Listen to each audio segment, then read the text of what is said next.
Deepak Chopra is one of the most recognizable figures in modern spirituality. An author of more than 90 books, a long-time advocate of meditation and holistic health, a man who helped bring Eastern practices into Western mainstream culture. His work has influenced millions, generated vast wealth, and shaped how people think about well-being. So, what happens when someone like that appears repeatedly in the recently released Epstein files? So the following are direct quotes attributed to Chopra in those emails. God is a construct. Cute girls are real. I enjoy the company of younger, intellectually sharp and self-aware women and love to engage with them to inspire and stimulate them. Anything we share is between us. I share nothing with anyone, but trust you. Come to Israel with us, relax and have fun with interesting people. If you want, use a fake name. Bring your girls. Their last email exchange came just 3 months before Epstein's 2019 arrest on charges that he'd engaged in conspiracy to exploit, sexually abuse and traffic women and underage girls. The messages themselves don't prove any wrongdoing on Chopra's part. And Chopra's posting on X acknowledged the communications with Epstein, writing that they reflect poor judgment, given what was publicly known at the time. I want to be clear, I was never involved in, nor did I participate in, any criminal or exploitative conduct. Any contact I had was limited and unrelated to abusive activity, Chopra said. Well, that's okay then. What do you do when someone promoting health, wellness and spirituality is linked to something like this? Over the years, various TV presenters, politicians, actors, writers, royals have been revealed as systemic child molesters or convicted of other predatory behaviour. And now with the Epstein files, more and more famous, powerful, privileged people are being exposed. Not just by wacky conspiracy theorists, but by Epstein's own records. He kept photographs, videos and messages to extort favours.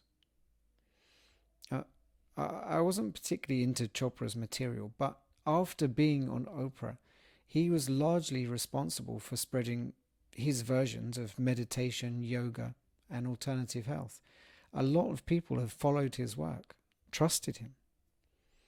It's heartbreaking to think that people that are associated with trying to change the world for the better can turn out to be evil, disgusting monsters, or at least close friends with them. And he wouldn't be the first guru or leader to take advantage of their power. Obviously, for most of us, even contemplating the scale of the abuse and corruption is unfathomable. How can people behave like this towards the most vulnerable in society and get away with it? And when you're a kid, you should just be scared of fairy tales, monsters under the bed. But fairy tales were always warning you of a real danger. I'm not scared of monsters, evil spirits, ghosts or demons. It's the living you need to watch out for. They say power corrupts and absolute power corrupts absolutely. But I'm not sure. I think these abhorrent predators were already like this. Money and power just amplify their twisted personalities. Epstein's Machiavellian web, inviting people into his cabal, royals, politicians, and blackmailing them to owe him favours. Low-level nonces get locked up and killed in prison. Those in power just seem to get away with it. I don't want to end on such a negative view of the world because these despicable parasites are in the minority. Most of us care for each other and can improve the world together. What we need is more positive, kind people to become rich and successful and help others and not hide from monsters. And how can we stay positive with the seemingly unstoppable evil in the world? modern Gestapos, holocausts and cabals. If you're highly empathetic and sensitive to what's going on, but feel hopeless, the news can be too hard to hear, triggering for people that have been abused.